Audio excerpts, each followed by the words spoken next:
Hey, Christmas period. This is Ola again on God's table.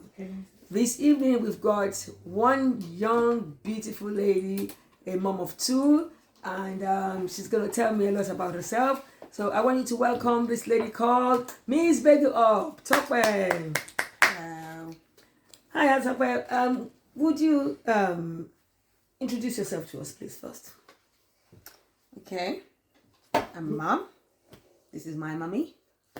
I have two kids. That's 6. And yeah.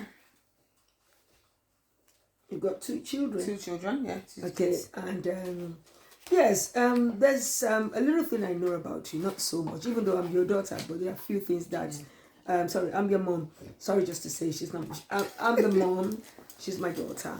But few things I like to ask her because once these children are married, we know about them. We know a lot, but not a lot because you only know what you know. Because when they get to a certain age, they have their own life, their own secrets, or I'm not going to call it secrets. I'm going to say like they have things that they don't want to really express to you because they don't want you to feel like maybe you don't like their husband or you don't like what they're doing. So they have a way of like not telling you the whole thing, but you know what you know. So now the first question I want to ask you that you've been married for some time, or actually not married, you've been with a partner, and you've been with him for about 10, 15 years now, if I'm wrong. 11 years. 11 years. So I remember that there was a time that you were talking about a married single mother raising 2 kids. Maybe it wasn't about you, but you were laying emphasis on how it feels to be like you're with a partner, you still have 2 kids, and it's like you're still single mom. Can you explain that to us, please? Well, yeah. As mum touched on, I was with somebody for 11 years, and in my relationship and many women's relationship, it's a lot of the burden is on you, even though you're married. So if you're technically with someone, you go to sleep every day with the same person, you wake up with the same person. Sometimes finances are involved, but you're technically not together because you are doing everything for the children. Everything relies on you. Take aside the children, even just you yourself, you're meant to be in a partnership, but if one person is doing their own thing, another person is doing their own thing, then you're just 2 people living in a house, but you're together but not together because you don't feel like you're together. So that was my experience. So you feel like you are aware a single mom, even though you have a partner in the relationship. Yeah. So what what is the most dramatic or painful thing that you can tell us about, as in to see what it's really like? Because for a single mom now, I was a single mom for a very long time, all my life, and I don't miss not having a partner because I know that I had my children, looking after them, and we have our chores in the house, we have our discipline in the house, and being a Christian home as well. So we have like steps we have to follow. Yeah. Otherwise, things are going to scatter. So now you being a mom, and you had a partner, obviously, and you felt like a single mom. What is the impact of that? How does that really affect you mentally, spiritually, and physically? Let's say the whole part of you. I think mentally it affects you as in you are always in survival mode. You never come out of survival mode because in your head you're doing everything. So the bills are your problem, the children are your problem, whatever's going around in the house is your problem. Everything is your problem. So you're constantly in survival mode. You don't know how to rely on anyone. That's the right word. You don't know how to rely on anybody but yourself. So that was it for me, where I just thought that if something wrong is happening, I need to source it. I don't have anybody else I can go to. And then till now, because now I'm not. Now I really am a single mother. I feel the impact the same. So I don't even see a difference because I was single mom in a relationship and I'm a single mom now. So are you telling me now that you're not missing not having a father in the life of your children? Because he was like an absent father anyway while he was in there. Or am I just getting it wrong? No, I wouldn't say he wasn't. I think he's a very good dad. But in the sense of partner, I'm not missing that. But in the sense of father to the children, he was good. But partner as in like togetherness, raising the children, no. Like he's good as in the sense of like school run, but then in the sense of like making decisions for the children, it was always me. So are you saying that he wasn't that very strong when it comes to that side? Okay, so is that the only weakness in him that makes you to feel like it's not reliable or it's not responsible, or is there more to it? You don't need to There's go a into lot more details. to there's a lot But you more tell to us it. few about it, so others can learn from that.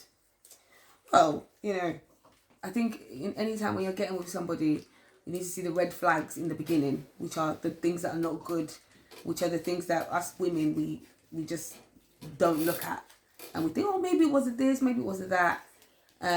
So I would say it's basically there was a lot more to it, but just the fact of me feeling alone in the relationship that we're meant to be together was the massive thing that was like, okay, enough is enough, because there's no point of saying you're going to be with somebody and you're by yourself. What's the point? So which means you were mentally imbalanced, or kind of We were unequally yoked. really yoked. So how does your God come into your life with the Lord? How does it come into it? How would you say, like, okay, I have Jesus Christ, I'm somebody that prays and I love God. How were you able? Did you not consult God for anything, or how did that just happen like that? And what was that in the beginning of the relationship? As in when things were going wrong. When things were going wrong, I've always been a Christian. I've been raised a Christian, obviously, but no, I'll pray, but it's not like I'll pray, but I didn't wait for an answer. And even though you're raised a Christian, you have the flesh and you have the spirit.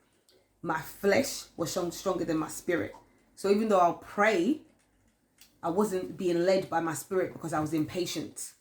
But towards the end of the relationship is when I really found God myself.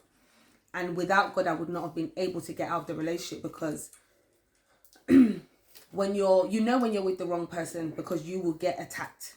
It could be with your finances, it could be physically, it could be emotionally. You'll get attacked some way when you're not with the right person. Only as you start getting closer to God that you will see that, oh, this is not who God wants me to be with. So for me, if I'm to be very candid, I was getting sleep paralysis because I was sleeping with a demon. So when you're sleeping next to a demon, you'll get attacked some way. So sleep paralysis obviously is when you're you're paralyzed in your sleep and you're awake because you can see what's going on, but you can't move. So I was getting that for years, but I didn't really realize what it was properly until I decided to get closer to God. And when I say get closer to God, I mean I started reading my Bible more, fasting, praying. I started praising God more, just putting songs on and just praise God. And then he gave me the strength to get out of the situation. But before I got out, the attacks were very, very hard. I didn't want to go to sleep. I was that scared because the sleep paralysis was too scary. So now you believe that having God is more important in one's life. So were you just kind of somebody who didn't really think before you got into the relationship and things like that?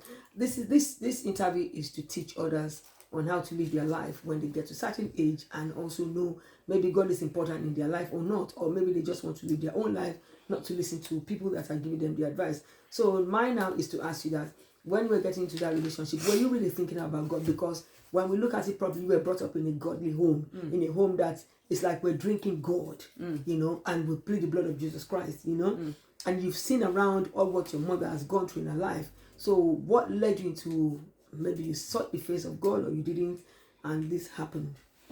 Well, in the beginning of the relationship, I think a lot of things, even though you're raised in a Christian home, as you grow, you have to find God yourself.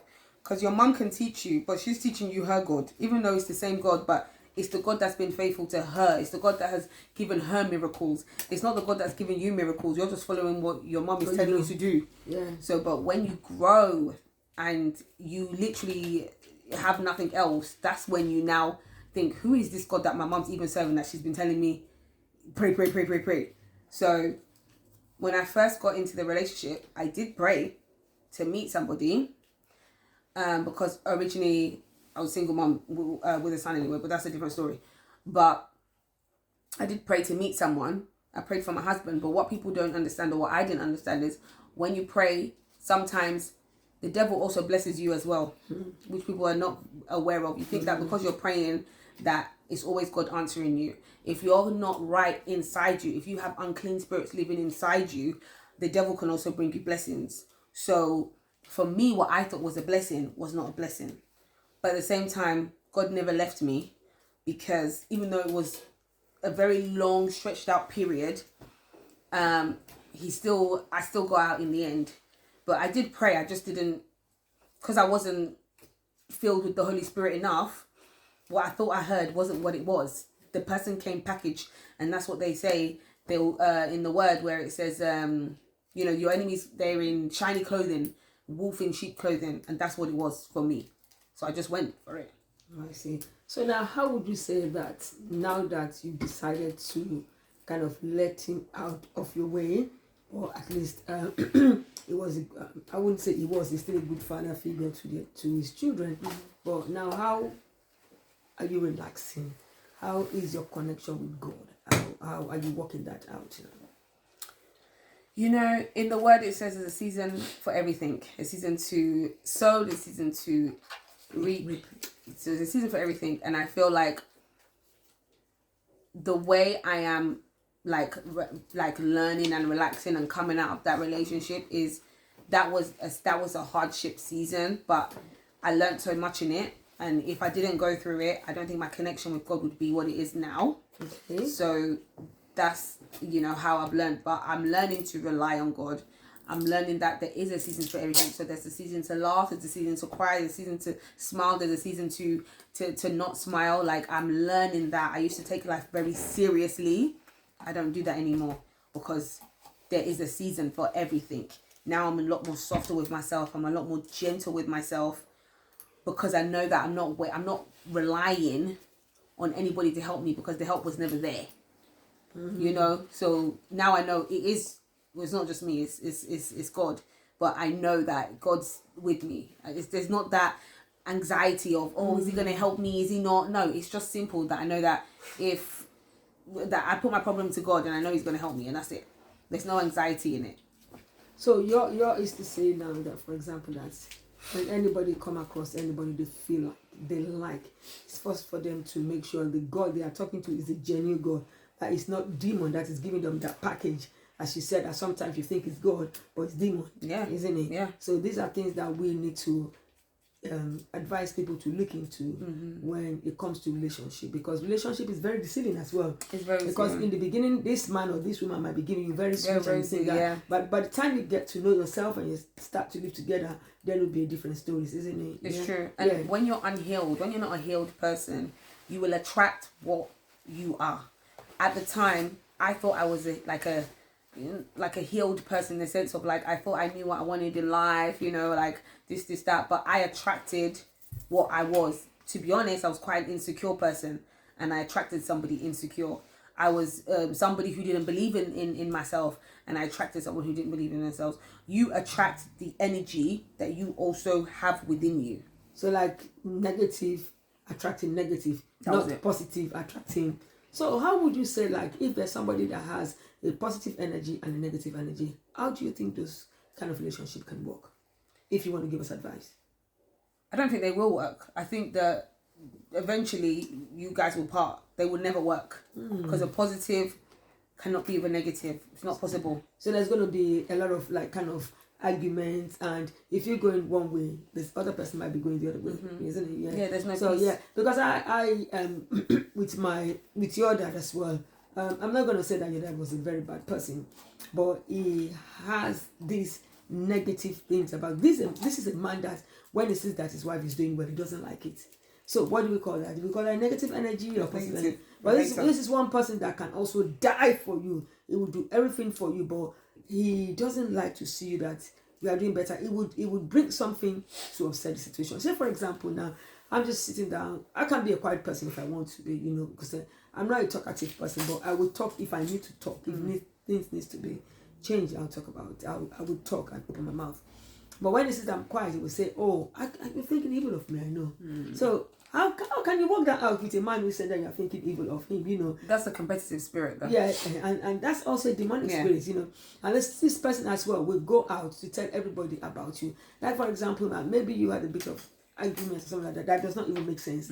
And by the time you go out, your friend will know about it. This one will know about it. It's like, what's going on? And then you started looking at it. But we have this silly thing from me having a Nigerian parent. It's like once you're married, you're with somebody that you have to just keep on trying. I had to break it. When I told my cousin I'm not going to stay with this man, I was the first person with my cousin of my age mate to break. And then they started doing it because they were going through hell as well.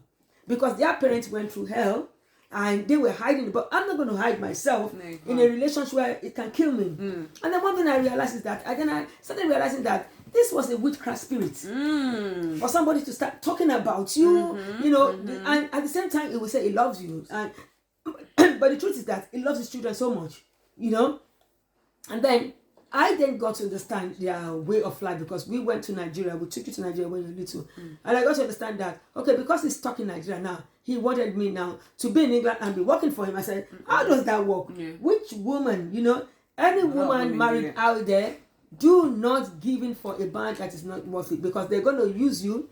And many women, they've died in this situation. They have developed a lot of health issues. Yep. Like today, they will look back and say, oh my God, I wish I would have done that. So do you wish that on your deathbed?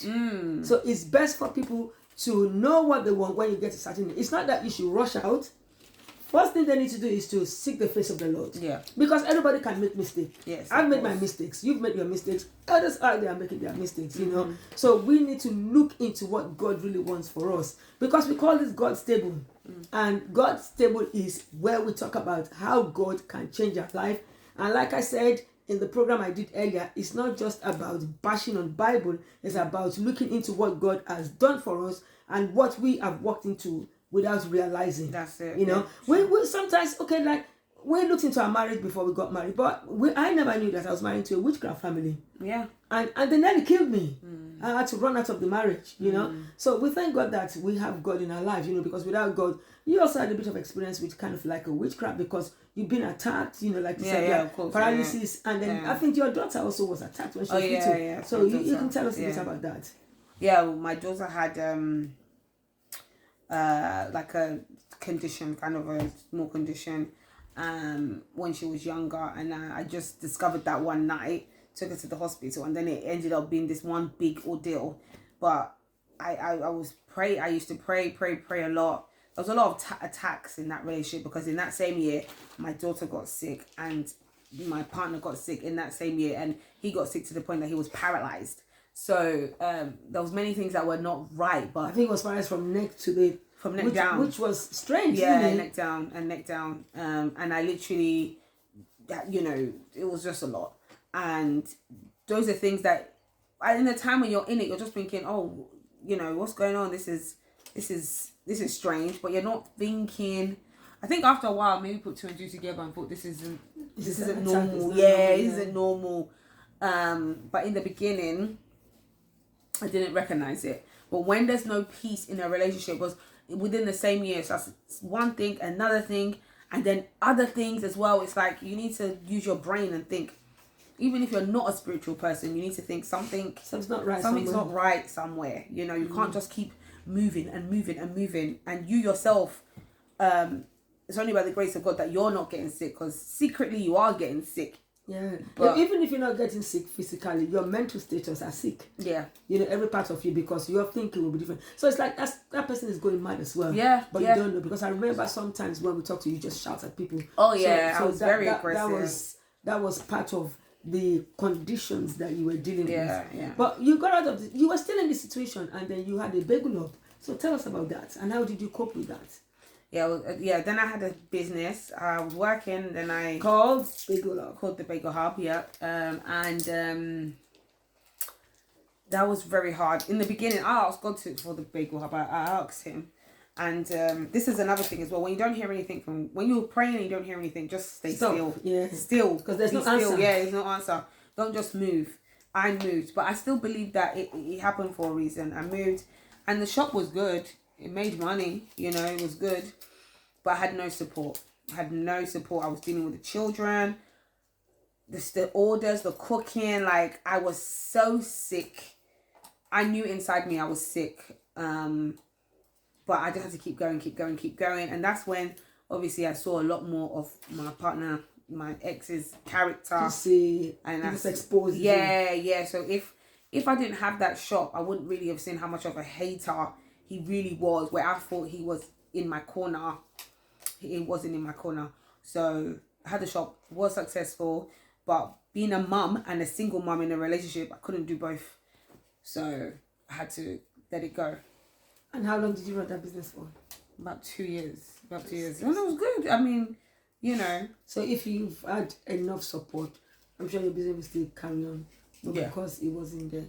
So in the end, when you got out of this relationship, how did you find your leisure, like you need to get yourself back to who you are? How did you work your way into that? Because now, looking at you, look very relaxed, because then you were very stressed. Yeah. By the time, you were kind of even, like, we can see the lines on your face, and then you were getting too chubby and things like that, Now, how did you get back into now? I mean, how are you working out your leisure time, your relaxing time, How are you working that out now? Everything with God. Everything is a day at a time. I ask God everything now. Like, before I do things, I'll ask. Or even if I don't ask, let me not lie. Sometimes I won't ask, but then I will do. And then I'll say, oh God, like, please guide me through it. So, but I've learned to just take things, like, nothing in life is that deep unless death is involved. Nothing in life is that deep. If you don't pay your bills on time, it's not that much of a big deal. If you can't afford extra clubs for your kids, they're not gonna die. Like, there's so many things that you realize that it's just not that serious in life. And that's what I've had to understand, because I feel like for me, I was very much of a person of, I didn't like myself. I was aggressive. I was shouting all the time. Like Mum said, I've lost like 11 kg. I was heavier. I was ugly. Horrible. But now that I'm out of it, I literally take life like every single day. I'm happy. I smile. I joke. I laugh. Life is joyful. We're the ones that make it hard for ourselves. So I just appreciate every single day. So are you saying that we walk into trouble, more or less, isn't it? We do. We give ourselves trouble. We'll be there scratching our head for British gas. For no reason, So and the thing is with some people, when they make enough money, instead of them to think of like, okay, let me invest this money or just leave this money, they'll be thinking, okay, I want to do something bigger than their belly, and then they put their head into it, and then it become a big struggle. You know what I mean? Yeah. So a lot of people have actually put themselves in that kind of jeopardy that made life very unbearable for them. So right now that you are moving on, like things seems to be settling. So what is your next step, if you want to tell us? My next step in life is just to be, honestly, it's just to get closer to God, and I don't have any, it's just happy. I want happiness. That's it. It's not like one mansion here, or I just want to be happy. I just want to be happy, maybe start a little business, and yeah, just be happy. Like, I'm a very strong, I love children.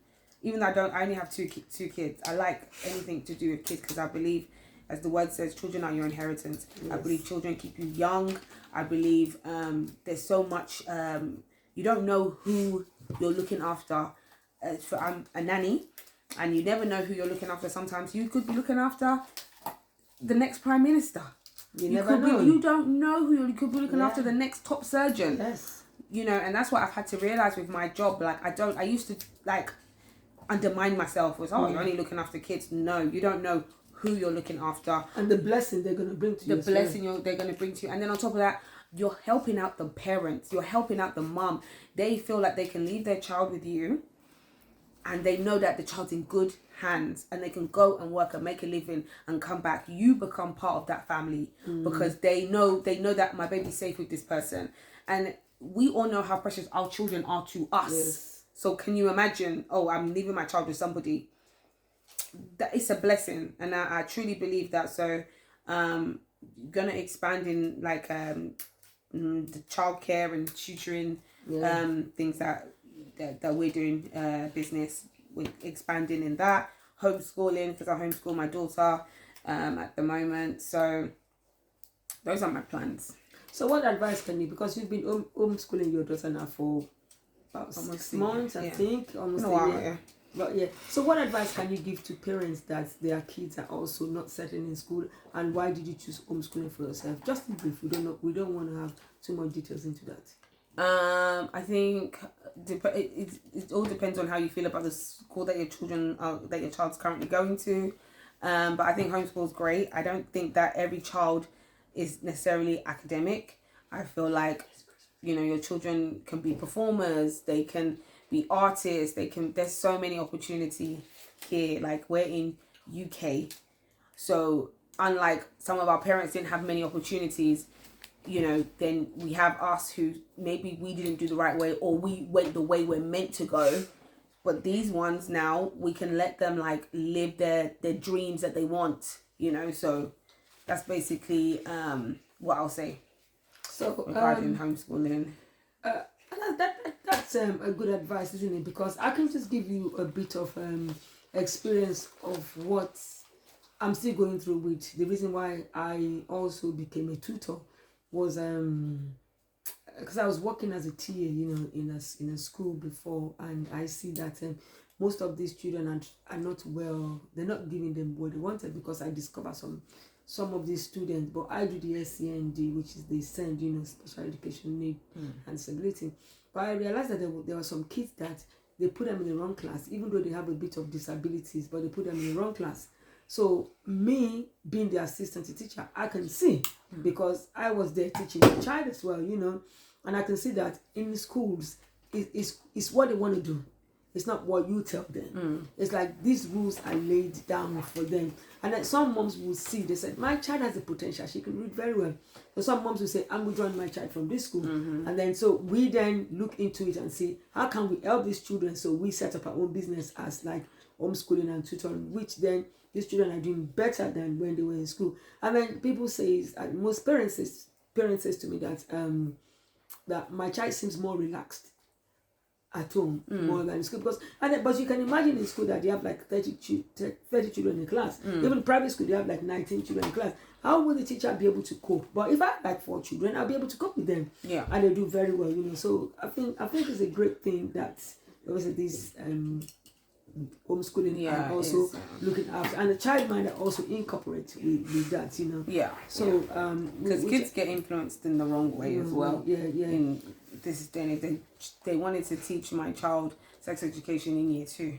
So your daughter, how is she coping?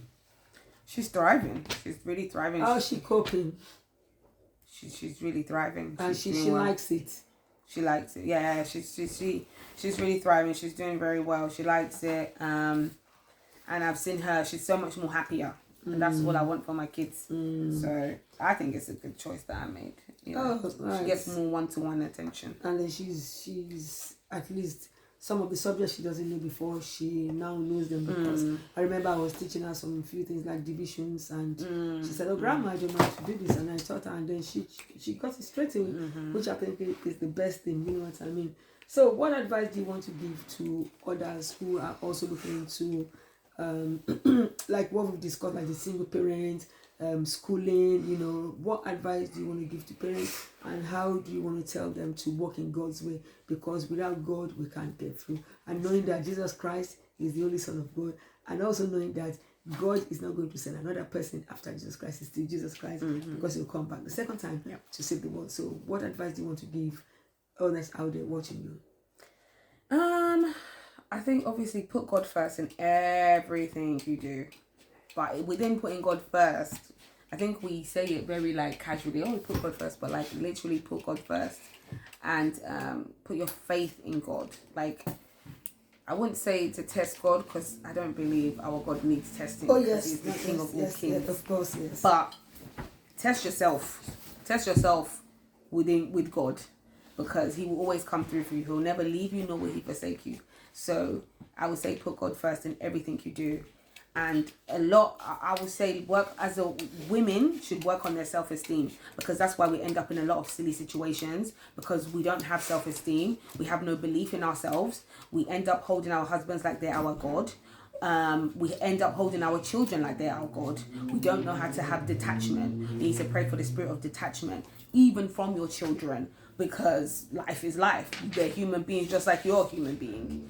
And they're going to get to a certain age. If you do not detach yourself from them, when they leave you, you become depressed. You become depressed. Yeah, because now that means you've taken your children as your God. Yeah, yeah. You know, so these are things that people really need to look into as their children are grown up. And one thing you need to tell the parents that even if you have 2 or 3 children, they all are individual of their own. That's it. They all have different characters.